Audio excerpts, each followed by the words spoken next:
I decided to do last year is stop playing a small game with my clients. I want to work with people who want to play a big game. I want to work with people who want to go from here to here.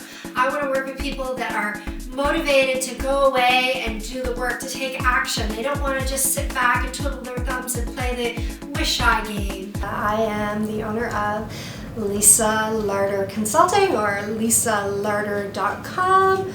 I am a self-professed serial entrepreneur, and I love it, and I love the word entrepreneur. What else do you want to know? I want to hear your story. Okay.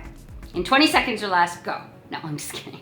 I was 12 years old when I was offered my first retail job. I worked there for a day, and then I got fired. I got fired the very next day because I wasn't legally old enough to work. So that started my journey into being an entrepreneur, because there is no age at which you are allowed to start your own business. I was so sick and tired of the crap that came with regular retail, like folding sweater tables and merchandising changeovers and people who were just looking, that the thought of working in a technology-based environment really excited me. And that was back in '97. And what I loved about working for this technology company in wireless is that I was the expert, because they didn't really know a whole lot about retail.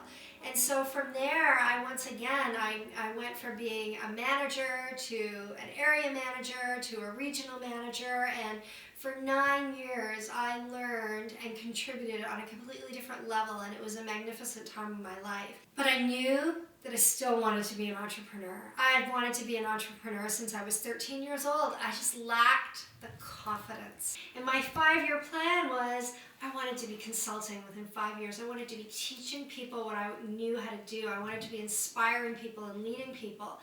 And within 3 months of opening my store, knock, knock, knock, I had the first person who came and said, we want to hire you. We want you to help us.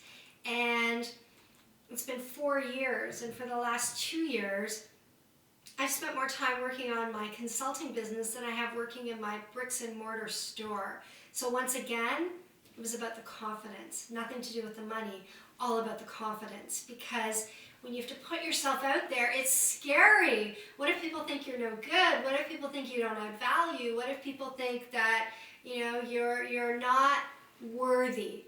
And what I realized is people are starved for somebody to teach them. People want leadership. We're all looking for different leaders in our life at different times to teach us the things that we want to know.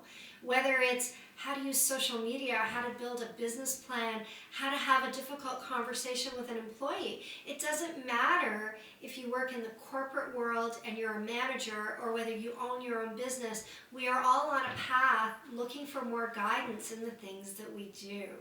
And that's really how my entrepreneurial path has started.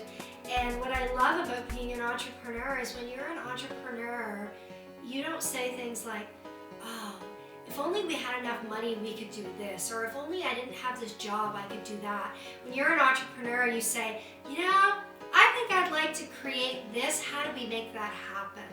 And I love the freedom of not only being able to do that, but inspiring other people to do that in their lives. Rock and roll and taxi, rock and roll and taxi. Oh, you guys want treats? I've done it. You're done? I just thought it would be entertaining to have you talking behind the back.